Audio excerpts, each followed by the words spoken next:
ಎಲ್ಲರಿಗೂ ಮಲ್ಲಿಕಾರ್ಜುನ ಮಾಡುವ ನಮಸ್ಕಾರಗಳು. ಈಗಾಗಲೇ 13 ಸರಣಿಗಳಲ್ಲಿ ಜಿಮ್ಯಾಟಿಕ್ ಸಂಬಂಧಪಟ್ಟಂತ ಒಂದು ಪ್ರಶ್ನೆಗಳ ಯಾವ ರೀತಿ ಬಿಡಿಸಬೇಕು, ಪ್ರಶ್ನೆಗಳನ್ನು ಯಾವ ರೀತಿ ಉತ್ತರಿಸಬೇಕು, ಯಾವ ರೀತಿ ಉತ್ತರಗಳನ್ನ ಗುರುತಿಸಬೇಕು, OMR ನಲ್ಲಿ ಯಾವ ರೀತಿ ನಾವು ಬರೀಬೇಕು ಅನ್ನೋದ್ರ ಬಗ್ಗೆ ಅಭ್ಯಾಸನ ಮಾಡ್ತಾ ಇದ್ದೀವಿ.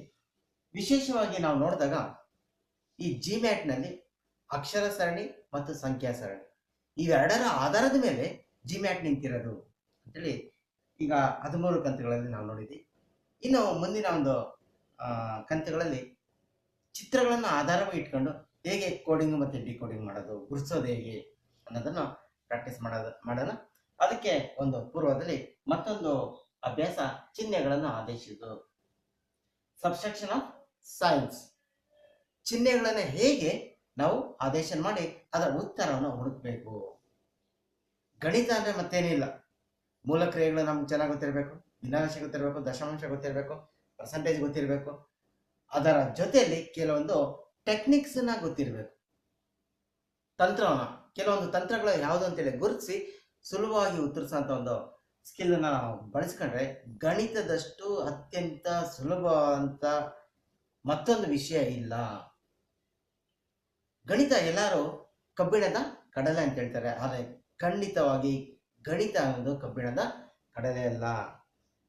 ಆ ಕಡಲೆಯನ್ನ ನಮಗೆ ವ್ಯಂಜ್ಯವಾಗಿ, ಆಹಾರವಾಗಿ ಬಳಸೋ ಅಂತ ಒಂದು ಕ್ರಿಯೆ, ಕೌಶಲ್ಯ ನಮಗೆ ಗೊತ್ತಿದ್ರೆ ಗಣಿತದಷ್ಟು ಸುಲಭ ಅಂತ ಮತ್ತೊಂದು ವಿಷಯ ಇಲ್ಲ ಅಂತ ಹೇಳ್ತಾ ಇವತ್ತಿನ ಒಂದು ತರಗತಿಯನ್ನು ನಾನು ಆರಂಭ ಮಾಡ್ತಾ ಇದ್ದೀನಿ. ಬಾಡ್ಮಾಸ್ ಅನ್ನೋದು ಒಂದು ಪದ ಕೇಳಿರ್ತೀರ. ಮೂಲ ಕ್ರಿಯೆಗಳಿಗೆ ಸಂಬಂಧಪಟ್ಟಂತ ಒಂದು ವಿಷಯಕ್ಕೆ ಬಂದಾಗ ಈ ಬಾಡ್ಮಾಸ್ ಕ್ರಿಯೆಯ ಆಧಾರ ಮೇಲೆ ಹಲವಾರು ಸಮಸ್ಯೆಗಳನ್ನು ನಾವು 5ನೇ ತರಗತಿ, 6ನೇ ತರಗತಿ, 7, 8 ಈ ಒಂದು ತರಗತಿಗಳನ್ನ ನಾವು ಸಮಸ್ಯೆಗಳನ್ನು ಕೊಟ್ಟಾಗ ಅಲ್ಲಿ ಬಿಡಿಸೋದು ಹೇಗೆ ಅಂತೇಳಿ ಅಭ್ಯಾಸನ ಮಾಡಿರ್ತೀವಿ. ಬಾಡ್ಮಾಸ್ ಅಂದ್ರೆ ಏನು? Bracket of division, multiplication, addition ಮತ್ತು ಸಬ್ಸ್ಟ್ರಾಕ್ಷನ್. ಕನ್ನಡದಲ್ಲಿ ಆವರಣದಲ್ಲಿರುವಂತಹ ಒಂದು ಪ್ರಕ್ರಿಯೆಯಲ್ಲಿ ಮೊದಲನೇದು ಭಾಗಿಸುವಿಕೆ, ಗುಣಿಸುವಿಕೆ, ಕೂಡುವುದು ಮತ್ತು ಕಳೆಯುವುದು. ಒಂದಾದ ನಂತರ ಮತ್ತೊಂದನ್ನ ಈ ರೀತಿಯಾದಂಥ ಒಂದು ಕ್ರಮದಲ್ಲಿ ನಾವು ಬಿಡಿಸಿದಾಗ ಮಾತ್ರ ಅದರ ಒಂದು ಉತ್ತರ ಸರಿಯಾಗಿರುತ್ತೆ ಅನ್ನೋದಕ್ಕೆ ಇಲ್ಲಿ ಒಂದು ಉದಾಹರಣೆ ಕೊಟ್ಟಿದ್ದೀವಿ. 5 ಗುಣಿಸು 10 ಪ್ಲಸ್ 20 ಡಿವೈಡೆಡ್ ಬೈ 4 ಮೈನಸ್ 2 ಇದೊಂದು ಎಕ್ಸಾಂಪಲ್ ಕೊಟ್ಟಿರೋಂಥ ಒಂದು ಸಮಸ್ಯೆ ಇದೆ. ಏನೇ ಕೊಡ್ಲಿ ಫಸ್ಟ್ ನಾವು ಮಾಡಬೇಕಾಗಿರೋದು ಯಾವುದು? ಡಿವಿಷನ್ ಅಂದ್ರೆ ಭಾಗಿಸುವುದು. ಯಾವ್ಯಾವುದರ ನಡುವೆ ಭಾಗಿಸ್ಬೇಕು ಅದನ್ನ ನಾವು ಫಸ್ಟ್ ಗುರುತಿಸಬೇಕಾಗುತ್ತೆ. ಇವೆರಡರ ನಡುವೆ ಭಾಗಿಸ್ಬೇಕಾಗುತ್ತೆ. ಇದನ್ನ ಹಾಗೆ ಬರ್ಕೊಂತೀವಿ. 5 × 10 ಪ್ಲಸ್ 20ನ್ನ 4ರಿಂದ ಭಾಗಿಸಿದ್ರೆ 5 ಬರುತ್ತೆ. ಇದು ಯಥಾವತ್ತಾಗಿ ಬರ್ಕೊಂತೀವಿ. ಫಸ್ಟ್ ಸ್ಟೆಪ್ ಡಿವಿಷನ್ ಕಂಪ್ಲೀಟ್ ಆಯ್ತು ಅಂದ್ರೆ ಭಾಗಿಸೋದು ಕಂಪ್ಲೀಟ್ ಆಯ್ತು. ನೆಕ್ಸ್ಟ್ 2ನೇ ಸ್ಟೆಪ್ ಗುಣಿಸೋದು. ಯಾವ ಸಂಖ್ಯೆಗಳ ನಡುವೆ ನಾವು ಇಲ್ಲಿ ಗುಣಿಸ್ಬೇಕು ಅದು ನೋಡೋಣ. ಇವೆರಡು ಸಂಖ್ಯೆಗಳ ನಡುವೆ ನಾವು ಗುಣಿಸಬೇಕಾಗಿದೆ. 5 × 10 50 ಇದೆ ಪ್ಲಸ್ 5 ಮೈನಸ್ 2. ಡಿವಿಷನ್ ಮುಗೀತು, ಮಲ್ಟಿಪ್ಲಿಕೇಶನ್ ಮುಗೀತು. ನೆಕ್ಸ್ಟ್ ನಾವು ಯಾವ್ದಕ್ಕೆ ಬರಬೇಕು? ಅಡಿಷನ್ ಆಗಿ ಬರಬೇಕು, ಅಂದ್ರೆ ಕೂಡುವುದಕ್ಕೆ ಬರಬೇಕು. ಭಾಗಿಸುವುದು, ಗುಣಿಸುವುದ ನಂತರ ಮುಂದಿನ ಒಂದು ಹಂತವಾಗಿ ನಾವು ಕೂಡುವುದನ್ನ ನಾವು ತೆಗೆದುಕೊಳ್ಬೇಕಾಗುತ್ತೆ.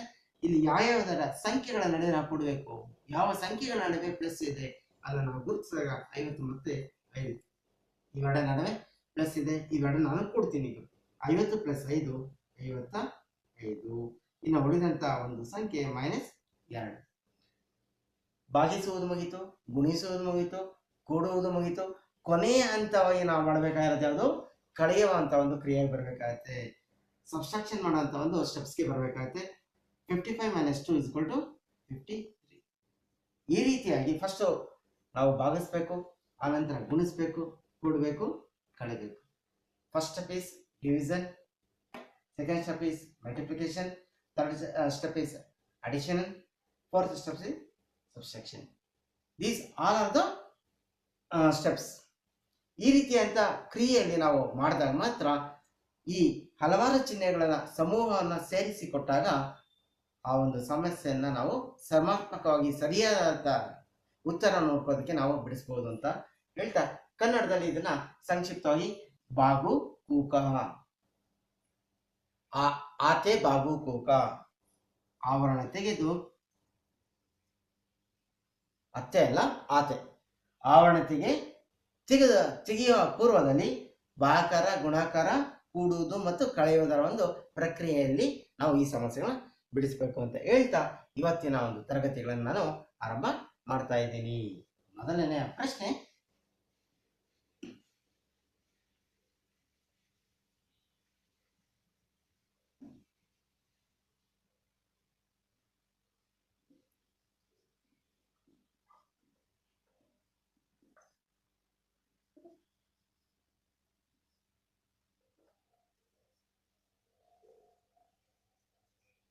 ಇದೊಂದು ಅಭ್ಯಾಸ ಆಗೋವರೆಗೂ ಅದನ್ನ ಪರಿಶೀಲನೆ ಮಾಡ್ತಾ ಇರೋಣ.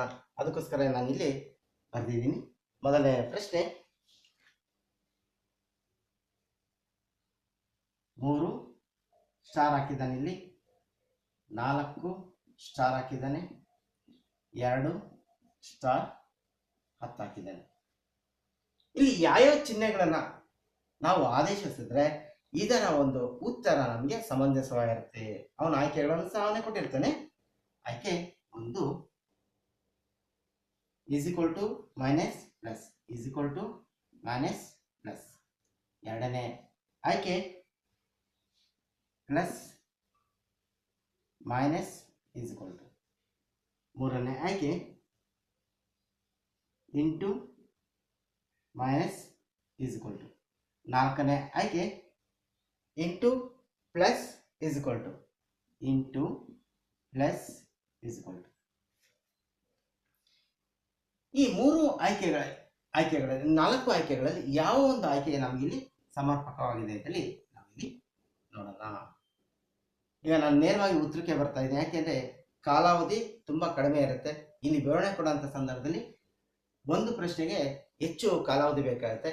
ನಾನು ಉತ್ತರ ಏನಿರುತ್ತೋ ಆ ಒಂದು ಉತ್ತರವನ್ನು ನಾನು ಇಲ್ಲಿ ಬಿಡಿಸ್ತೀನಿ. ನೀವು ಬಿಡಿಸುವಂತ ಪೂರ್ವದಲ್ಲಿ ಉಳಿಕೆ ಆಯ್ಕೆಗಳನ್ನ ಆದೇಶಿಸಿ ಅದು ಸರಿ ಇದೆಯೋ ಅಥವಾ ತಪ್ಪಿದೆಯೋ ಅಥವಾ ಇದನ್ನೇ ಯಾಕೆ ನಾವು ಆಯ್ಕೆ ಮಾಡಬೇಕು ಅನ್ನೋದು ನೀವು ಯೋಚನೆ ಮಾಡ್ತೀರಾ ಅಂತ ಹೇಳ್ತಾ ನಾನು ಇದರ ಒಂದು ಉತ್ತರ 3 ಆಗಿರುತ್ತೆ. ಇದನ್ನ ನಾನು ತೆಗೆದುಕೊಳ್ತಾ ಇದ್ದೀನಿ. 3 ಇಂಟು ಈ ಸ್ಟಾರ್ ಇರೋ ಕಡೆ ಇಂಟು ಹಾಕ್ತಾ ಇದ್ದೀನಿ. ನೆಕ್ಸ್ಟ್ ಇಲ್ಲಿ 4 ಇದೆ, 4 ಹಾಕಿದ್ದೀನಿ. ಈ ಸ್ಟಾರ್ ಇರೋ ಕಡೆ ಮೈನಸ್ ಹಾಕ್ತಾ ಇದ್ದೀನಿ. ಇಲ್ಲಿ 2 ಏನಿದೆ 2 ಬರಿತಾ ಇದ್ದೀನಿ. ನೆಕ್ಸ್ಟ್ ಇಲ್ಲಿ ಸ್ಟಾರ್ ಜಾಗದಲ್ಲಿ 3ನೇ ಚಿಹ್ನೆಯಾಗಿ ನಾನು ಈಕ್ವಲ್ಸ್ ನ ಬಳಸಿ, ಈಕ್ವಲ್ಸ್ ಇಸ್ ಈಕ್ವಲ್ ಟು 10. ಈ ಸರಿ ಇದೆಯಾ ಅಂತೇಳಿ ನೋಡಿ. 3 4 3 4 12. ಇಲ್ಲಿ ಡಿವಿಷನ್ ಕೊಟ್ಟಿಲ್ಲ. ಇಲ್ಲಿ ಡಿವಿಷನ್ ಕೊಡಲಿಲ್ಲ ಅಂದ್ರೆ ನಾನು ಯಾವ ಸ್ಟೆಪ್ ಹೋಗಬೇಕು? ಮಲ್ಟಿಪ್ಲಿಕೇಶನ್ ಅಂದ್ರೆ ಗುಣಾಕಾರದ ಒಂದು ಕ್ರಿಯೆಗೆ ನಾನು ನೇರವಾಗಿ ಇಲ್ಲಿ ಹೋಗ್ತಾ ಇದ್ದೀನಿ. 3 4 12 ಮೈನಸ್. ನೆಕ್ಸ್ಟ್ ಇಲ್ಲಿ ಕೂಡು ಅಂತ ಹೇಳ್ತಾ ಇದೆ. ಬಾಡ್ವಾಸ್ ಪ್ರಕಾರ ಕೊಡ್ಬೇಕು ಅಂತ. ಇಲ್ಲಿ ಕೊಡುವಂತ ಚಿಹ್ನೆ ಇಲ್ಲ, ಪ್ಲಸ್ ಅಡಿಷನಲ್ ಇಲ್ಲಿ ಕೊಟ್ಟಿಲ್ಲ. Year is not given the additional. ಹಾಗಾಗಿ ನಾವೇನ್ ಮಾಡಬೇಕು? -2 ಇಸ್ ಈಕ್ವಲ್ ಟು 10 ಇದೆ ನೋಡೋಣ. ಕೊಡೋದಿಲ್ಲ. ಇಲ್ಲಿ ಕಳೆಯುವಂತ ಒಂದು ಚಿಹ್ನೆ ಇದೆ. ಇವೆರಡು ನಾನು ತೆಗೆದುಕೊಂಡಾಗ ಇದರ ಒಂದು ಉತ್ತರ 10 ಆಗುತ್ತೆ. ಈ ಒಂದು 10ಕ್ಕೆ ಸಮನಾಗಿದೆ. ಹಾಗಾಗಿ ಈ 4 ಆಯ್ಕೆಗಳಲ್ಲಿ ನೀವು ಪರಿಗಣಿಸಬೇಕಾದ ಆಯ್ಕೆ ಯಾವುದು? 3ನೇದಾಗಿರುತ್ತೆ. ನಿಮ್ಗೆ ಈ ಒಂದು ಆಯ್ಕೆ ಸರಿ ಇದೆಯೋ ಅಥವಾ ತಪ್ಪಿದೆಯೋ ಅಂತೇಳಿ ನೋಡ್ಬೇಕಾದ್ರೆ ಬಹು ಆಯ್ಕೆಗಳಿದೆ. ಆ ಬಹು ಆಯ್ಕೆಗಳನ್ನು ನೀವು ಪರೀಕ್ಷೆ ಮಾಡಿ ಅಂತ ಹೇಳ್ತಾ ನಾನು ಮುಂದಿನ ಒಂದು ಪ್ರಶ್ನೆಗೆ ಹೋಗ್ತಾ ಇದ್ದೀನಿ. ಮುಂದಿನ ಪ್ರಶ್ನೆ,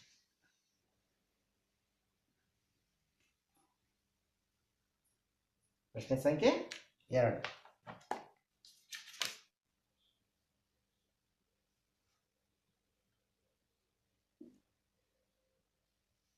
34 ಇಲ್ಲಿ ಸ್ಟಾರ್ 6 ಸ್ಟಾರ್ 5 ಸ್ಟಾರ್ 4 ಕೊಟ್ಟಿದ್ದೇನೆ.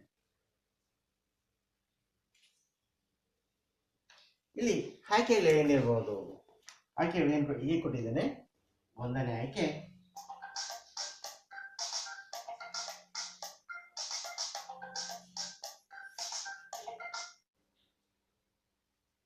ಒಂದನೇ ಆಯ್ಕೆ ಮೈನಸ್ ಇಂಟು ಮತ್ತೆ ಪ್ಲಸ್. ಎರಡನೇ ಆಯ್ಕೆ is equal to plus minus is equal to plus minus. ಮೂರನೇ ಆಯ್ಕೆ is equal to minus plus ಕೊಟ್ಟಿದ್ದೇನೆ. ನಾಲ್ಕನೇ ಆಯ್ಕೆ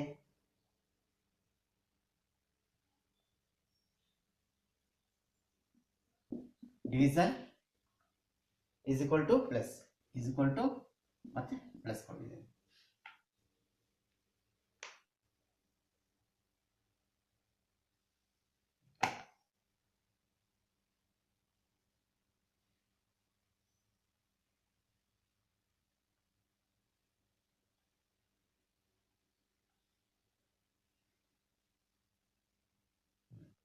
ಇಲ್ಲಿ ಉತ್ತರನ ನಾವು ಪರಿಶೀಲನೆ ಮಾಡೋಣ. ಉತ್ತರವನ್ನು ಪರಿಶೀಲನೆ ಮಾಡೋ ಸಂದರ್ಭದಲ್ಲಿ ನಾವು ಇಲ್ಲಿ ಆದೇಶಿಸಬೇಕಾಗುತ್ತೆ. ಯಾವ ಒಂದು ಉತ್ತರ ಸರಿ ಇರಬಹುದು? 34 minus 6 into plus 5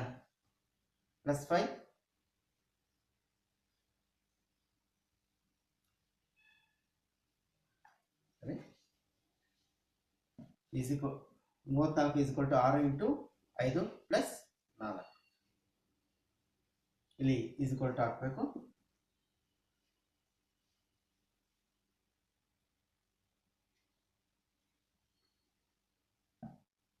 is equal to into plus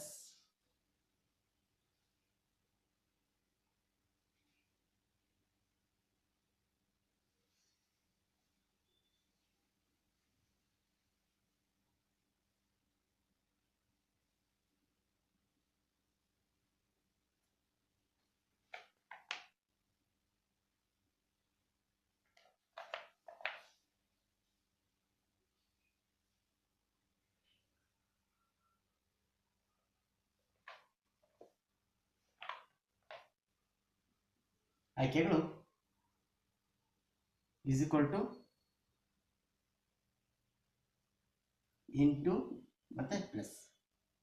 ಈ ಮೂರು ಆಯ್ಕೆಗಳನ್ನ ಕೊಟ್ಟಿದ್ದಾರೆ. ಎರಡನೇ ಒಂದು ಆಯ್ಕೆಯಲ್ಲಿ is equal to ಪ್ಲಸ್ ಮತ್ತೆ ಮೈನಸ್ ಅಂತ ಕೊಟ್ಟಿದ್ದಾರೆ. ಮೂರನೇ ಆಯ್ಕೆ is equal to minus division. ನಾಲ್ಕನೇ ಆಯ್ಕೆ division is equal to plus.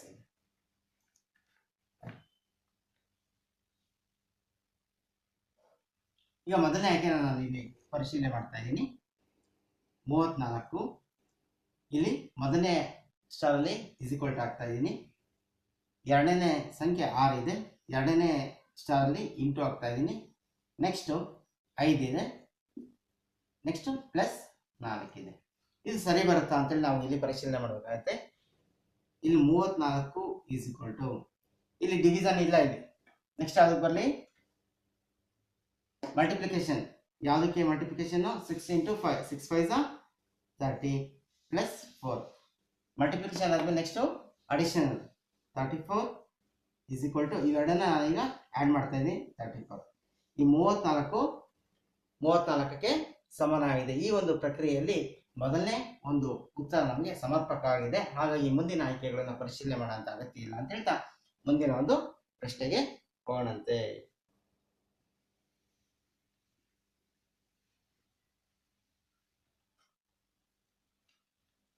ಮುಂದಿನ ಪ್ರಶ್ನೆ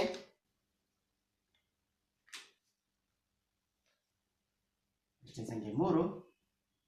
88 star 22 star 11 star 66 star 33 star 55. ಇಷ್ಟು ರೀತಿಯಂತ ಒಂದು ಉದ್ದವಾದಂಥ ಒಂದು ಸಂಖ್ಯೆಗಳನ್ನು ಕೊಟ್ಟಿದ್ದಾರೆ. ಈ ಒಂದು ಸಂಖ್ಯೆಗಳನ್ನ ಯಾವ ರೀತಿ ಆದೇಶಿಸಬೇಕು, ಆದೇಶಿಸಬೇಕಾದ್ರೆ ಅವನೇನು ಆಯ್ಕೆಗಳನ್ನ ಕೊಟ್ಟಿದ್ದಾನೆ ಅಂತ ನಾವು ಒಂದು ಪರಿಶೀಲನೆ ಮಾಡೋಣ. ಆಯ್ಕೆ 1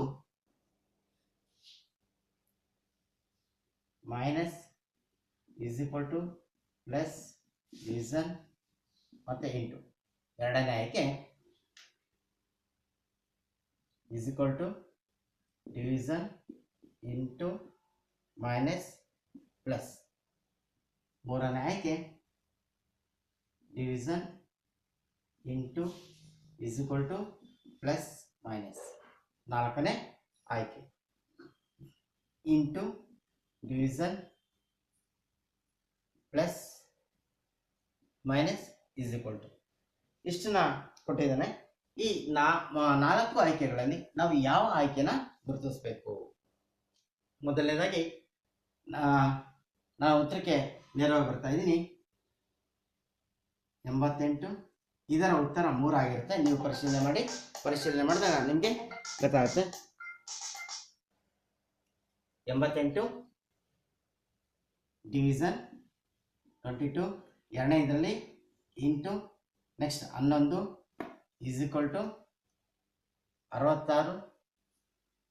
ಇಲ್ಲಿ ಪ್ಲಸ್ ಹಾಕಿ ನೆಕ್ಸ್ಟ್ ಇಲ್ಲಿ 33 ಮೈನಸ್ 55. ಇದನ್ನು ನಾವು ಬಿಡಿಸ್ಬೇಕಾಗತ್ತೆ. ಪಕ್ಕಾ ಪಾಠವಾಸಿ ಇದು. ಎಲ್ಲ ಪ್ರಕ್ರಿಯೆನೇ ಇದೆ. ಡಿವಿಷನ್ ಇದೆ, ಮಲ್ಟಿಪ್ಲಿಕೇಶನ್, ಅಡಿಷನ್, ಸಬ್ಟ್ರಾಕ್ಷನ್ ಅಷ್ಟು ಇದೆ.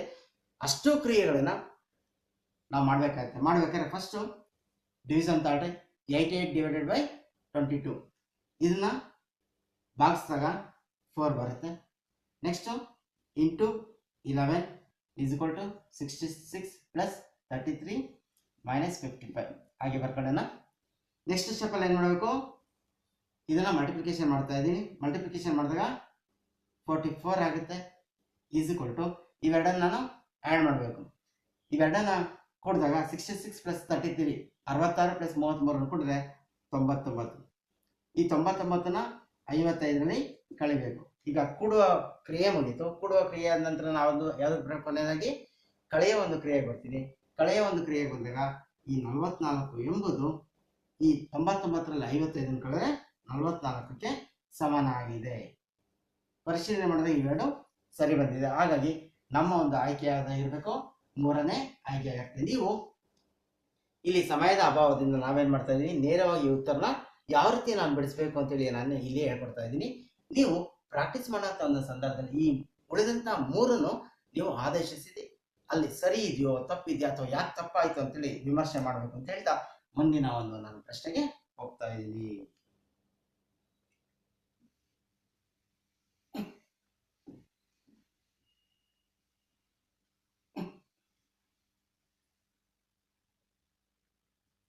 ಪ್ರಶ್ನೆ ಸಂಖ್ಯೆ 4. 6 ಸ್ಟಾರ್ 3 ಸ್ಟಾರ್ 90 ಸ್ಟಾರ್ 45. ಇದಕ್ಕೆ ಆಯ್ಕೆಗಳು ಏನು ಕೊಟ್ಟಿದ್ದಾನೆ? 1ನೇ ಆಯ್ಕೆ ಡಿವಿಷನ್ ಪ್ಲಸ್ ಮತ್ತೆ ಗ್ರೇಟರ್ ದೆನ್. ಎರಡನೇದು ಡಿವಿಷನ್ ಗ್ರೇಟರ್ ದೆನ್ ಪ್ಲಸ್. 3ನೇ ಆಯ್ಕೆ ಗ್ರೇಟರ್ ದೆನ್ ಡಿವಿಷನ್ ಮತ್ತೆ ಪ್ಲಸ್. 4ನೇ ಆಯ್ಕೆ ಪ್ಲಸ್ ಗ್ರೇಟರ್ ದೆನ್ ಡಿವಿಷನ್. ಈ 4 ಆಯ್ಕೆಗಳನ್ನು ಅವನು ಕೊಟ್ಟಿದ್ದಾನೆ. ಈ 4 ಆಯ್ಕೆಗಳಲ್ಲಿ ಯಾವ ಒಂದು ಆಯ್ಕೆ ನಮಗೆ ಸೂಕ್ತವಾದದ್ದು ಅಂತೇಳಿ ಪರಿಶೀಲನೆ ಮಾಡೋಣ. ಮೊದಲನೇ ಆಯ್ಕೆನ ನಾನು ಆದೇಶಿಸ್ತಾ ಇದ್ದೀನಿ. 6 division by 3 plus 90 greater than 45. ಈ ಚಿಹ್ನೆಗಳು ಇದರ ಬಗ್ಗೆ ನಿಮಗೆ ಚೆನ್ನಾಗಿ ನೆನಪಿರಲಿ. ಗ್ರೇಟರ್ ದೆನ್, ಸ್ಮಾಲರ್ ದೆನ್, ದೊಡ್ಡದು ಮತ್ತೆ ಚಿಕ್ಕದು. ಈ ಚಿಹ್ನೆಗಳು ನಮಗೆ ಗೊಂದಲ ಆಗುತ್ತೆ. ದೊಡ್ಡದು ಯಾವುದು, ಚಿಕ್ಕದು ಯಾವುದು ಅಂತ. ಅದಕ್ಕೆ ಸುಲಭವಾಗಿ ನಾವು ನೆನ್ಪಿಟ್ಕೊಳಕ್ಕೆ ಒಂದು ಟೆಕ್ನಿಕ್ ಕೊಡ್ತಾ ಇದ್ದೀನಿ. ಮೀನಿನ ಬಾಯಿ ತೆಗ್ದಿದ್ರೆ ದೊಡ್ಡದು, ಗ್ರೇಟರ್ ದೆನ್. ಈಗ ಮೀನಿನ ಬಾಯಿ ಕ್ಲೋಸ್ ಆಗಿದೆ, ಸ್ಮಾಲರ್ ದೆನ್ ಅಂದ್ರೆ ಚಿಕ್ಕದು ಅಂತ. ಮತ್ತೊಮ್ಮೆ ಮೀನಿನ ಬಾಯಿ ತೆಗ್ದಿರೆ ದೊಡ್ಡದು. This is the symbol of greater than. If it is close the mouth, ಬಾಯಿನ ಮುಚ್ಚಿದ್ರೆ ಅದರ ಒಂದು ಚಿಹ್ನೆಯ ಸಂಕೇತ ಏನು ಚಿಕ್ಕದು ಅಂತ, ತೆಗೆದಿದ್ರೆ ದೊಡ್ಡದು, ಮುಚ್ಚಿದ್ರೆ ಚಿಕ್ಕದು. ಈ ರೀತಿಯಂತ ಕೆಲವೊಂದು ಟೆಕ್ನಿಕ್ ಯೂಸ್ ಮಾಡಿದಾಗ ಕೆಲವೊಂದು ಗೊಂದಲ ಆಗದಿದ್ದಂಗೆ ನಾವು ಉತ್ತರಿಸ್ಬೋದು. ಹೀಗೆ ಫಸ್ಟ್ ಏನು ಮಾಡಿ ಡಿವಿಷನ್ ಮಾಡಿ 6ನ ಮೂರಿಂದ ಭಾಗಿಸಿದ್ರೆ 2 ಬರುತ್ತೆ. ನೆಕ್ಸ್ಟ್ ಕೂಡ್ತಾ ಇದ್ದೀನಿ, greater than 45. 90 plus 2 92. 92 is the greater than of 45. 92 ಎಂಬುದು 45ಕ್ಕಿಂತ ದೊಡ್ಡದಾಗಿದೆ. ಇದರ ಒಂದು ಉತ್ತರ ಇಲ್ಲಿ ಸರಿ ಇದೆ ಅಂತ ಹೇಳ್ಬೋದಾ? ಹೇಳ್ಬೋದು. 92 ಎಂಬುದು 45ಕ್ಕಿಂತ ದೊಡ್ಡದಾಗಿದೆ. ಈ ಒಂದು ಉತ್ತರ ಸರಿ ಇದೆ ಅಂತ ಪರಿಗಣಿಸಬಹುದು. ಹಾಗೆ ಬೇರೆ ಬೇರೆ ಉತ್ತರ ನಾವು ಪರಿಶೀಲನೆ ಮಾಡ್ಬೋದು. ಪರಿಶೀಲನೆ ಮಾಡಿದಾಗ ಅದರ ಉತ್ತರ ಸರಿ ಇದೆಯಾ ತಪ್ಪಿದೆಯಾ ಅಂತೇಳಿ ವಿಮರ್ಶೆ ಮಾಡಿದಾಗ ನಮಗೆ ಉತ್ತರ ಮೊದಲನೇ ಆಯ್ಕೆ ನಮಗೆ ಸರಿ ಇರುತ್ತೆ. ಆ ಒಂದು ಆಯ್ಕೆಯನ್ನು ನೀವು ಪರಿಗಣಿಸಿ ನಿಮ್ಮ OMR ಶೀಟಲ್ಲಿ ಭರ್ತಿ ಮಾಡಿ ಅಂತ ಹೇಳ್ತಾ ಮುಂದಿನ ಒಂದು ಪ್ರಶ್ನೆಗೆ ಹೋಗ್ತಾ ಇದ್ದೀನಿ.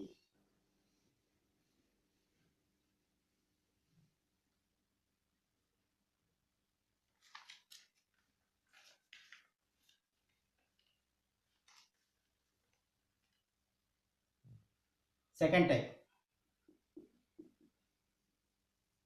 ಇದರಲ್ಲೇ ಚಿಹ್ನೆಗಳನ್ನ ಆದೇಶಿಸದಲ್ಲಿ ಎರಡನೇ ಒಂದು ವಿಧಾನಕ್ಕೆ ನಾನು ಬರ್ತಾ ಇದ್ದೀನಿ. ಇಲ್ಲಿ ಪ್ರಶ್ನೆ ಸಂಖ್ಯೆ 1 ಡಿವಿಷನ್ ಮತ್ತೆ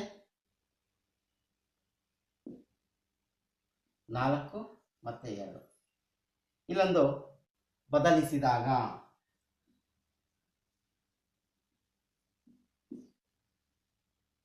ಬರುವ ಸಮೀಕರಣನ ಹುಡುಕಿ, ಬರುವ ಸಮೀಕರಣನ ಕಂಡುಹಿಡಿಯಿರಿ.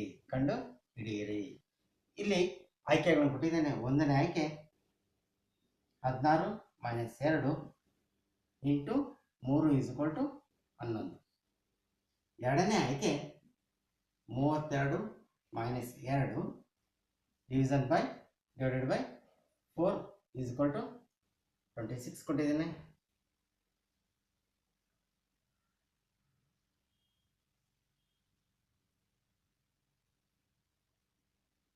3ನೇ ಆಯ್ಕೆ 10 ಡಿವೈಡೆಡ್ ಬೈ 4 ಪ್ಲಸ್ 5 = 12 ಕೊಟ್ಟಿದ್ದೇನೆ. 4ನೇ ಆಯ್ಕೆ 30 ಡಿವೈಡೆಡ್ ಬೈ 4 ಮೈನಸ್ 2 = 9. ಇಲ್ಲೇನು ಮಾಡಬೇಕು? ಡಿವಿಷನ್ ಇರೋಂಥ ಚಿಹ್ನೆ ತೆಗೆದು ಮೈನಸ್ ಹಾಕಬೇಕು. 4 ಅನ್ನೋ ಸಂಖ್ಯೆ ಎಲ್ಲಿದೆಯೋ ಅದರ ಬದಲಾಗಿ 2 ಮತ್ತು 4ನ ಇಂಟರ್ಚೇಂಜ್ ಮಾಡಬೇಕು. ಇದನ್ನು ಹೇಗೆ ಇಂಟರ್ಚೇಂಜ್ ಮಾಡ್ತೀವಿ ಇದನ್ನು ಹಾಗೆ ಅದೇ ರೀತಿ ನಾವು ಅದಲು ಬದಲು ಮಾಡಬೇಕಾಗತ್ತೆ. ಈಗ 1ನೇ ಆಯ್ಕೆ ನೋಡೋಣ. ಆಯ್ಕೆ ಸಂಖ್ಯೆ 16 ಮೈನಸ್ ಇರೋಂಥ ಕಡೆ ಏನು ಹಾಕಬೇಕು? ನಾನು ಡಿವಿಷನ್ ಸಿಂಬಲ್ ಹಾಕ್ಬೇಕಾಗತ್ತೆ. 2 ಅನ್ನೋ ಕಡೆ ಏನು ಹಾಕ್ಬೇಕು? ನಾನು 4ನ ಹಾಕ್ಬೇಕಾಗತ್ತೆ. ಇಂಟು 3 = 11 ಬರ್ತಾ ನೋಡ್ಬೋದು. 16ನ್ನ 4ರಿಂದ ಭಾಗಿಸಿದ್ರೆ 4 ಬರುತ್ತೆ. ಇಂಟು 3 4 3 12 ಆಗುತ್ತೆ. ಇಲ್ಲಿ ಉತ್ತರ 11 ಕೊಟ್ಟಿದ್ದೇನೆ. 12 ಎಂಬುದು 11ಕ್ಕೆ ಸಮನಲ್ಲ. ಹಾಗಾಗಿ ಇಂಟರ್ಚೇಂಜ್ ಮಾಡಿದಾಗ ಅದಲು ಬದಲಿ ಮಾಡಿದಾಗ ಮೊದಲನೇ ಆಯ್ಕೆ ನಮಗೆ ಸರಿಯಾದ ಉತ್ತರ ಅಲ್ಲ ಅಂತ ಅನಿಸ್ತು. ಹಾಗಾಗಿ 2ನೇ ಆಯ್ಕೆಗೆ ಹೋಗೋಣ. 32 ಮೈನಸ್ ಇರೋಂಥ ಕಡೆ ನಾನೇನು ಹಾಕಬೇಕು? ಡಿವೈಡೆಡ್ ಬೈ ಆಗ್ತಾ ಇದ್ದೀನಿ. ಡಿವೈಡೆಡ್ ಬೈ ಹಾಕಿ 2 ಅನ್ನೋ ಸಂಖ್ಯೆಯ ಕಡೆ ನಾನು ಇಲ್ಲಿ 4ನ್ನ ಬದಲಾಯಿಸ್ತಾ ಇದ್ದೀನಿ. ಇಲ್ಲಿ ಡಿವಿಷನ್ ಇರೋ ಕಡೆ ಏನು ಹಾಕಬೇಕು? ಇಲ್ಲಿ ಮೈನಸ್ ಹಾಕಿ. ಡಿವಿಷನ್ ಇರೋ ಕಡೆ ನಾನು ಮೈನಸ್ ಹಾಕ್ತೀನಿ. ಮೈನಸ್ ಇರೋಂಥ ಕಡೆ ಡಿವಿಷನ್ ಹಾಕ್ತಾ ಇದ್ದೀನಿ. = ಇಲ್ಲಿ ಏನು ಬರಬೇಕು ಉತ್ತರ? 2 ಇರೋ ಕಡೆಯಲ್ಲಿ 4, 4 ಇರೋ ಕಡೆಯಲ್ಲಿ 2ನ್ನ ಹಾಕ್ತಾ ಇದ್ದೀನಿ. ಇದು ಸರಿನಾ ಅಂತ ನೋಡ್ಬೇಕೀಗ. = 26 ಸಮನಾಗುತ್ತಾ ಅಂತೇಳಿ ಪರಿಶೀಲನೆ ಮಾಡೋಣ. 32 ಡಿವೈಡೆಡ್ ಬೈ 4 32ನ್ನ 8ರಿಂದ ಭಾಗಿಸಿದ್ರೆ 8 4 32. ಇಲ್ಲಿ ಉತ್ತರ 8 ಬರುತ್ತೆ. ನೆಕ್ಸ್ಟು ಇಲ್ಲಿ ಮೈನಸ್, ಇಲ್ಲಿ 2 26ನ್ನ 6 ಮಾಡ್ತೀನಿ. ಇಸ್ ಈಕ್ವಲ್ ಟು 8ರಲ್ಲಿ 2ನ್ನ ಕಳೆದಾಗ 6. ಇದರ ಒಂದು ಆಯ್ಕೆ ನಮಗೆ ಸಮರ್ಪಕವಾಗಿದೆ. ಹಾಗಾಗಿ ನಾವು ಇಂಟರ್ಚೇಂಜ್ ಮಾಡಿದಾಗ ಬರೋಂಥ ಒಂದು ಆಯ್ಕೆ ಏನಿರುತ್ತೆ ಅಂತ ನಾವು ಪರಿಗಣಿಸಬೇಕಾಗುತ್ತೆ. 3ನೇ ಆಯ್ಕೆಯನ್ನು ಪರಿಶೀಲನೆ ಮಾಡಿ, ಹಾಗೆ 4ನೇ ಆಯ್ಕೆಯನ್ನು ಪರಿಶೀಲನೆ ಮಾಡಿ. ನಮ್ಗೆ 2ನೇ ಆಯ್ಕೆ ಏನಿದೆ, ಈ 2ನೇ ಆಯ್ಕೆ ಸೂಕ್ತವಾದಂಥ ಒಂದು ಉತ್ತರ ಅಂತೇಳಿ ಭಾವಿಸ್ತಾ ಮುಂದಿನ ಒಂದು ಪ್ರಶ್ನೆಗೆ ಹೋಗೋಣ.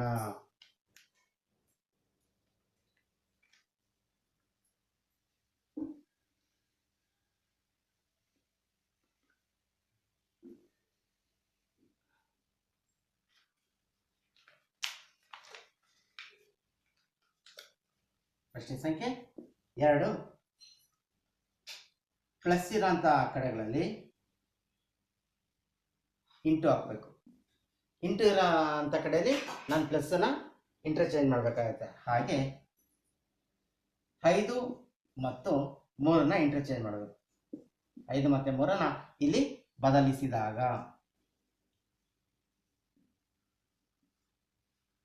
ಅಲ್ಲಿ ಕೊಟ್ಟಿರೋಂಥ ಆಯ್ಕೆ ಹುಡುಕಿ ನಾವು ಉತ್ತರನ ಬರೀಬೇಕಾಗತ್ತೆ.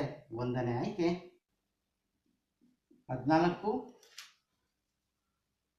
ಇಂಟು 6 /3 = 15.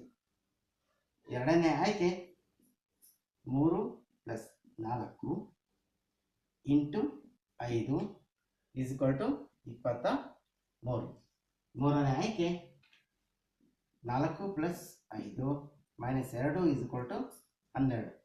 4ನೇ ಆಯ್ಕೆ 5 ಇಂಟು 2 + 3 = 20. ಯಾವುದನ್ನ ಈಗ ಇಂಟರ್ಚೇಂಜ್ ಮಾಡಬೇಕು ಅಂತ ಗೊತ್ತಾಗಿದೆ. ಪ್ಲಸ್ ಇರೋಂಥ ಕಡೆಯಲ್ಲಿ ಇಂಟು ಹಾಕಿ, ಇಂಟು ಇರೋಂಥ ಕಡೆಯಲ್ಲಿ ಪ್ಲಸ್ಸನ್ನು ಹಾಕಿ. ಹಾಗೆ 5 ಅನ್ನೋ ಸಂಖ್ಯೆಯನ್ನು ತೆಗೆದು 3 ಹಾಕಿ, 3 ಅನ್ನೋ ಜಾಗದಲ್ಲಿ ನಾವು 5ನ್ನು ಆದೇಶಿಸಬೇಕು.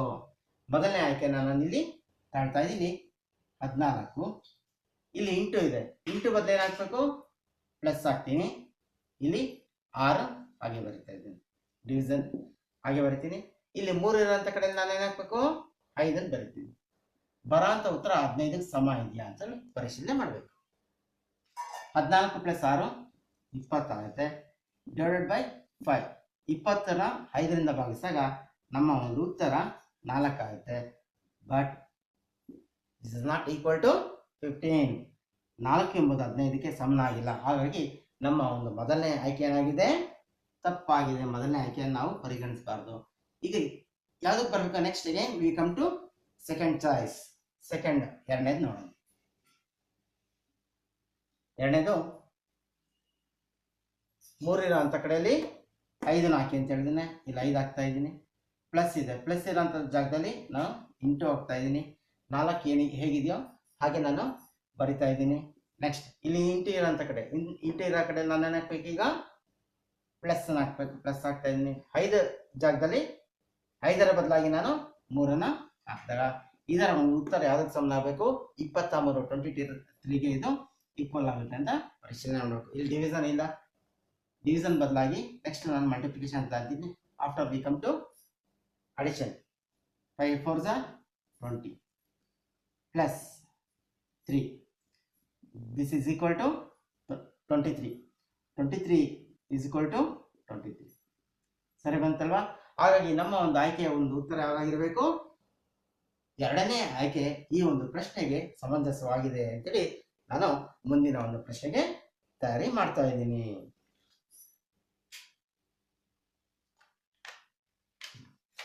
ಮುಂದಿನ ಒಂದು ಪ್ರಶ್ನೆ ಟೈಪ್ 3ದು 3ನೇ ಮಾದರಿ. ಈ ರೀತಿ ಚಿಹ್ನೆಗಳನ್ನು ಅದ್ಲು ಬದಲು ಮಾಡಿ ನಾವು ಚಿಹ್ನೆಗಳಾಗಿರ್ಬೋದು ಅಥವಾ ಸಂಖ್ಯೆಗಳಾಗಿರ್ಬೋದು ಅದ್ಲು ಬದಲು ಮಾಡಿ ಉತ್ತರಿಸುವಂಥ ಪ್ರಶ್ನೆಗಳು ಸಹ ಇಲ್ಲಿರುತ್ತೆ. ಇಂಥ ಒಂದು ಪ್ರಶ್ನೆಗಳನ್ನು ನಾನು ಬಿಡಿಸ್ಬೇಕು ಅಂದಾಗ ಹೆಚ್ಚು ಅಭ್ಯಾಸ ಮಾಡಿದಾಗ ಮಾತ್ರ, ಪ್ರಾಕ್ಟೀಸ್ ಮಾಡಿದಾಗ ಮಾತ್ರ ಇಂಥ ಒಂದು ಪ್ರಶ್ನೆಗಳನ್ನ ನಾನು ಬಿಡಿಸ್ಬೋದು ಅಂತೇಳಿ ಒಂದು ಆತ್ಮವಿಶ್ವಾಸ ನೀವು ಬೆಳೆಸ್ಕೊಂತೀರಾ ಅಂತೇಳಿ ಮುಂದಿನ ಒಂದು ಮಾದರಿಗೆ ಹೋಗ್ತಾ ಇದ್ದೀನಿ. ಇದರಲ್ಲಿ ಚಿಹ್ನೆಗಳನ್ನು ಬದಲಾಯಿಸೋದ್ರಲ್ಲಿ 3ನೇ ಮಾದರಿಯ ಟೈಪ್ಗೆ ಹೋಗ್ತಾ ಇದ್ದೀನಿ. ಇಲ್ಲಿ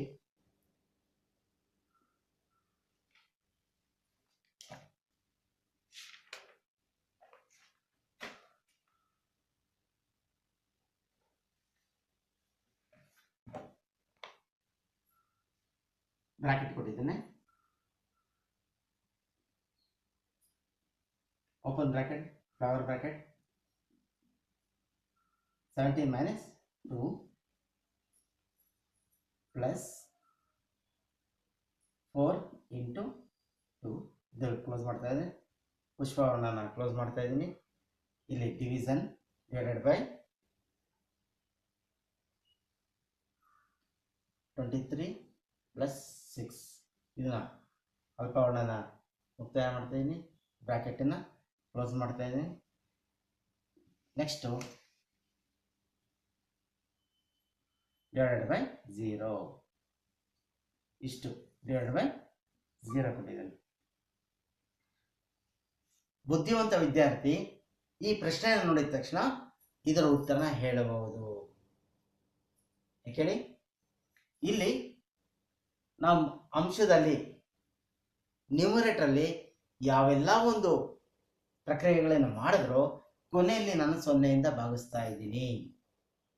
0ಯಿಂದ ಭಾಗಿಸಿದ್ರೆ ಅದರ ಒಂದು ಉತ್ತರ ಏನಾಗಿರುತ್ತೆ? That value is 0. ಆಯ್ಕೆಯಲ್ಲಿ 0 ಅನ್ನೋದು ಯಾವ್ದಿರುತ್ತೋ ಆ ಒಂದು 0 ಅನ್ನೋ ಆಯ್ಕೆನ ನೀವು ನೇರವಾಗಿ ಉತ್ತರನ ಬರಿಬೇಕಾಗುತ್ತೆ. ಅಥವಾ ಈ 0 ಬದಲಾಗಿ ಬೇರೆ ಯಾವ್ದಾರು ಕೊಟ್ಟಿರ್ತಾನಪ್ಪ, ಯಾವ್ದು ಕೊಟ್ಟಿರ್ಬೋದು? 1 ಕೊಟ್ಟಿರ್ತಾನಪ್ಪ. ಇಲ್ಲಿ 1 ಅಂತ ಆನ್ಸರ್ ಕೊಟ್ಟಿರ್ತಾನೆ.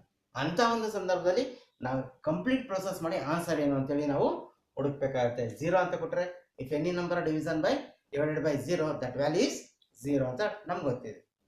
ಯಾವುದೇ ಒಂದು ಪೂರ್ಣಾಂಕನಾಗಲಿ ಯಾವುದೇ ಒಂದು ಪ್ರಕ್ರಿಯೆ ಆಗಲಿ ಅಂಶದಲ್ಲಿರುವಂಥ ಒಂದು ಸಂಖ್ಯೆನ 0ಯಿಂದ ಭಾಗಿಸಿದಾಗ ಬರುವಂಥ ಭಾಗಲಬ್ಧವು 0ಗೆ ಸಮನಾಗಿರುತ್ತೆ ಅನ್ನೋ ಒಂದು ಕಲ್ಪನೆ ಇದ್ದರೆ ಅವನು ಒಂದು ಆಯ್ಕೆಯಲ್ಲಿ 0 ಅಂತ ಕೊಟ್ಟೇ ಇರ್ತಾನೆ. ಆ ಆಯ್ಕೆಯನ್ನು ನೀವು ಪರಿಗಣಿಸಿ 0ಯ ಬದಲಾಗಿ ಬೇರೆ ಸಂಖ್ಯೆಗಳನ್ನು ಕೊಟ್ಟಾಗ ಈ ಒಂದು ಪ್ರಕ್ರಿಯೆಯನ್ನು ನಾವು ಸಂಪೂರ್ಣವಾಗಿ ಮಾಡಬೇಕಾಗುತ್ತೆ. ಯಾವ ರೀತಿ ನೋಡೋಣ. ಫಸ್ಟ್ ನಾವೇನು ಮಾಡಬೇಕು? ಅಲ್ಪವರ್ಣದಲ್ಲಿರೋದನ್ನು ನಾವು ಬಿಡಿಸ್ಕೊಳ್ಳೋಣ. ಅಲ್ಪವರ್ಣದಲ್ಲಿ ಏನೇನಿದೆ ನೋಡೋಣ. 17 minus 2 is equal to 16. ಪ್ಲಸ್ಗೆ ಪ್ಲಸ್ ಹಾಕಿ 4 into 2, 4 2s 8. ಇವೆರಡು ಪ್ರಕ್ರಿಯೆ ಅಲ್ಪವರ್ಣ ಮೊದಲು ನಾನು ಬಿಡಿಸ್ತಾ ಇದ್ದೀನಿ. ನೆಕ್ಸ್ಟ್ ಇಲ್ಲಿ ಪುಷ್ಪವರ್ಣ ಇದೆ, ಫ್ಲವರ್ ಬ್ರಾಕೆಟ್ ಇದೆ, ಹಾಗೆ ಬರ್ತೇನೆ. ಡಿವಿಷನ್ ಬೈ ಡಿವೈಡೆಡ್ ಬೈ ಇದು 23 ಪ್ಲಸ್ 6 ಅಂದರೆ 29 ಆಗುತ್ತೆ. 29 ಇಲ್ಲಿ ಈ ಬ್ರಾಕೆಟ್ನ ಕ್ಲೋಸ್ ಮಾಡ್ತಾ ಇದ್ದೀನಿ, ಬಿಗ್ ಬ್ರಾಕೆಟ್ನ ಕ್ಲೋಸ್ ಮಾಡ್ತಾ ಇದ್ದೀನಿ. ನೆಕ್ಸ್ಟು ಫ್ಲವರ್ ಬ್ರಾಕೆಟ್ ಏನಿದೆ ಇದನ್ನ ರಿಮೂವ್ ಮಾಡಬೇಕು, ತೆಗಿಬೇಕು. ಇಲ್ಲಿ 24 ಡಿವೈಡೆಡ್ ಬೈ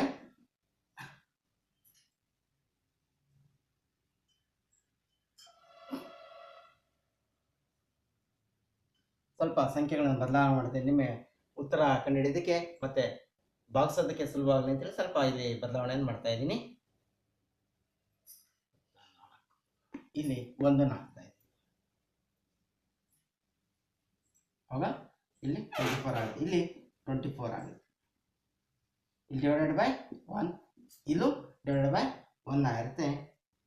24ನ 24ಇಂದ ಭಾಗಿಸಿದ್ರೆ ಇದರ ಬೆಲೆ 1 ಡಿವೈಡೆಡ್ ಬೈ 1. 1ನ 1ರಿಂದ ಭಾಗಿಸಿದ್ರೆ 1, 1ರಿಂದ 1ನ್ನ ನಾನು ಇಲ್ಲಿ ಭಾಗಿಸ್ತಾ ಇದ್ದೀನಿ, ಬ್ರಾಕೆಟ್ ರಿಮೂವ್ ಮಾಡ್ತಾ ಇದ್ದೀನಿ. 1ರಿಂದ 1ನ್ನ ಭಾಗಿಸಿದ್ರೆ ನಮ್ಗೆ ಬರುವಂಥ ಉತ್ತರ ಏನಾಗುತ್ತೆ? 1 ಆಗಿರುತ್ತೆ. ಈ ರೀತಿಯಾದಂಥ ಎಲ್ಲ ಪ್ರಕ್ರಿಯೆಗಳನ್ನು ನಾವು ಇಲ್ಲಿ ಮಾಡಬೇಕಾಗುತ್ತೆ. ಈ ಒಂದು ಮಾದರಿಯಲ್ಲಿ ಫಸ್ಟ್ ಅಲ್ಪವರ್ಣ ಬಿಡಿಸ್ಬೇಕು, ಆನಂತರ ಪುಷ್ಪವರ್ಣ ಬಿಡಿಸ್ಬೇಕು, ಆನಂತರ ಬಿಗ್ ಬ್ರಾಕೆಟ್ ಏನಿರುತ್ತೆ ಈ ಒಂದು ಬಿಗ್ ಬ್ರಾಕೆಟ್ನ ಬಿಡಿಸ್ಬೇಕು. ಇಲ್ಲಿ ಬಾಡ್ಮಾಸ್ನೂ ಸಹ ನಾವು ಬಳಸ್ತೀವಿ. ಬಾಡ್ಮಾಸನ್ನು ಬಳಸುವಂಥ ಸಂದರ್ಭದಲ್ಲಿ ಫಸ್ಟ್ ಅಲ್ಪವರ್ಣದ ಮೂಲಕ ಬಾಡ್ಮಾಸನ್ನು ನಾವು ತೆಗೆದುಕೊಂಡು ಹೋಗ್ಬೇಕು. ಇನ್ನೊಂದ್ಸರಿ ಮತ್ತೊಮ್ಮೆ ಹೇಳ್ತಾ ಇದ್ದೀನಿ, ಯಾವುದೇ ಒಂದು ಸಂಖ್ಯೆಯನ್ನ 0ಯಿಂದ ಭಾಗಿಸಿದ್ರೆ ಅದ್ರ ಬೆಲೆ 0 ಆಗುತ್ತೆ. 1ರಿಂದ ಭಾಗಿಸಿದ್ರೆ ಅದೇ ಸಂಖ್ಯೆ ಬರುತ್ತೆ. ಅದೇ ಸಂಖ್ಯೆ ಬರಬೇಕು ಅಂದಾಗ ಇಲ್ಲಿ ಪೂರ್ಣವಾದಂಥ ಒಂದು ಪ್ರಕ್ರಿಯೆ ಏನು ಅಂತೇಳಿ ನಾನು ಗುರುತಿಸ್ಬೇಕಾಗತ್ತೆ. ಇಲ್ಲಿ ಉತ್ತರ 1ರ ಬದಲಾಗಿ 2 ಅಂತ ಬಂದ್ರೆ ಅದರ ಉತ್ತರ ಏನಾಗುತ್ತೆ? 2 ಆಗುತ್ತೆ. ಹಾಗಾಗಿ ಈ ಒಂದು ಪ್ರಕ್ರಿಯೆ ಪೂರ್ಣಗೊಳಿಸಿದಾಗ ಮಾತ್ರ ಈ ಒಂದು ಲೆಕ್ಕ ಪೂರ್ಣ ಆಗುತ್ತೆ ಅಂತ ಹೇಳ್ತಾ ಮುಂದಿನ ಒಂದು ಸಮಸ್ಯೆನ ನೋಡೋಣ.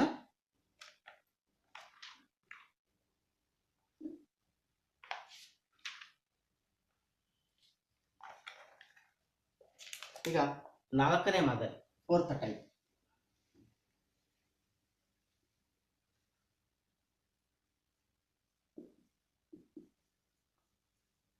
ನಾಲ್ಕನೇ ಮಾದರಿ. ಇದಕ್ಕೆ ಒಂದು ಪ್ರಶ್ನೆ ಸಂಖ್ಯೆ 1. ಇಲ್ಲಿ 4 ಆಯ್ಕೆಗಳನ್ನು ಕೊಟ್ಟಿರ್ತಾನೆ. ಒಂದೇದು 56 divided by 4 minus 2 is equal to 3 into 4. ಮೊದಲನೇ ಆಯ್ಕೆ ಇದಿದೆ. ಎರಡನೇ ಆಯ್ಕೆ 48 divided by 2 minus 4 is equal to 5 into 4. ಮೂರನೇ ಆಯ್ಕೆ 72 divided by 4 minus 6 is equal to 8 into 3. ನಾಲ್ಕನೇ ಆಯ್ಕೆ 96 divided by 3 minus 2 is equal to 5 into 6. ಇಲ್ಲಿ ಬಾಡ್ಮಾಸ್ ನಮ್ಗೆ ಗೊತ್ತಿರಬೇಕು. ಇಲ್ಲಿ ಬಾಡ್ಮಾಸ್ ಅಪ್ಲೈ ಮಾಡೋಂಥ ಸಂದರ್ಭದಲ್ಲಿ ಒಂದೊಂದು ಸಹ ನಾವು ಪರಿಶೀಲನೆ ಮಾಡ್ತಾ ಹೋಗ್ಬೇಕಾಗುತ್ತೆ. ಎಲ್ಲಿ ಉತ್ತರ ಸರಿ ಬರುತ್ತೆ ಅಲ್ಲಿವರೆಗೂ ನಾವು ಪ್ರಕ್ರಿಯೆಯನ್ನು ನಿರಂತರವಾಗಿ ಮುಂದುವರಿಸಬೇಕಾಗುತ್ತೆ. ನಾವು ಮೊದಲನೇ ಒಂದು ಕ್ರಿಯೆಯನ್ನು ತಗೊಳ್ತಾ ಇದ್ದೀವಿ. ಈ ಒಂದನೇ ಕ್ರಿಯೆಯಲ್ಲಿ 56 ಡಿವೈಡೆಡ್ ಬೈ 4 4ರಿಂದ 56 4ರಿಂದ ಭಾಗಿಸ್ಬೇಕು. 14 ಒಂದ್ಸ ಟೇಬಲ್ ಬಂದರೆ ಗೊತ್ತಾಗುತ್ತೆ. 14 4 54. ಹಾಗಾಗಿ ಇವೆರಡನ್ನ ಭಾಗಿಸಿದಾಗ ಬರೋ ಅಂಥದ್ದು 4 ಆಗಿರುತ್ತೆ. ಸರಿ, 14 ಆಗಿರುತ್ತೆ. 4ರಿಂದ 56 14 ಬಾರಿ ಭಾಗ ಆಗುತ್ತೆ ಅಂತ ನಮ್ಗೆ ಗೊತ್ತಾಯ್ತು. ನೆಕ್ಸ್ಟ್ ಇಲ್ಲಿ -2 is equal to 3 into 4. Division ಆದಮೇಲೆ ನೆಕ್ಸ್ಟ್ ನಾನು ಇಲ್ಲಿ ಮಲ್ಟಿಪ್ಲಿಕೇಶನ್ ತಗೊಳ್ತೀನಿ. 14 minus 2 is equal to 12. Multiplication complete ಆಯಿತು. ನೆಕ್ಸ್ಟ್ ನಾನು ಏನು ಮಾಡಬೇಕು? ಅಡಿಷನ್ ಏನಿದೆಯಾ? ಇಲ್ಲ. ನೆಕ್ಸ್ಟ್ ನಾನು ಸಬ್ಸ್ಟ್ರಾಕ್ಟ್ ಅಂದರೆ ಕಳೆಯೋದಕ್ಕೆ ನೇರವಾಗಿ ಬರ್ತಾ ಇದೆ. 14ರಲ್ಲಿ 2ನ್ನು ನಾನು ಕಳೆದ್ರೆ 12 ಇಸ್ ಈಕ್ವಲ್ ಟು 12. ಈ ಒಂದು ಉತ್ತರ ನಮಗೆ ಸಮರ್ಪಕವಾಗಿದೆ. ಹಾಗಾಗಿ ನಮ್ಮ ಒಂದು ಆಯ್ಕೆ ಆಗಿರಬೇಕು, ಒಂದಾಗಿರಬೇಕು. ನಿಮಗೆ ಗೊಂದಲ ಆಗದೆ ಇರಲಿ ಅಂತೇಳಿ ಮತ್ತೊಂದನ್ನು ಪರಿಶೀಲನೆ ಮಾಡಿ ತೋರಿಸ್ತಾ ಇದ್ದೀನಿ. ಈಗ 4ನೇದು ಕಾಳ್ತಾ ಇದ್ದೀನಿ. 96 divided by 3 minus 2 is equal to 5 into 6. 96ನ 3ರಿಂದ ಭಾಗಿಸಿದ್ರೆ ಏನು ಬರುತ್ತೆ ಉತ್ತರ? ನಮಗೆ 32 ಬರುತ್ತೆ. ಇದರಿಂದ ಇದನ್ನು ಭಾಗಿಸ್ತಾ ಇದ್ದೀನಿ. -2 is equal to 5 into 6. Next ನಾನೇನು ಮಾಡಬೇಕು? ಮಲ್ಟಿಪ್ಲಿಕೇಶನ್ ತಾಳ್ತಾ ಇದ್ದೀನಿ. 5 6 30. 32 ಅಲ್ಲಿ 2ನ ಕಳೆದ್ರು 30 ಬರ್ತಾ ಇದೆ. ಹಾಗಿದೆ ಇಲ್ಲೂ ಸಹ ನಮಗೆ ಸರಿಯಾದಂಥ ಒಂದು ಉತ್ತರನೇ ಸಿಗ್ತಾ ಇದೆ. ಇಲ್ಲಿ ಆಯ್ಕೆಯಲ್ಲಿ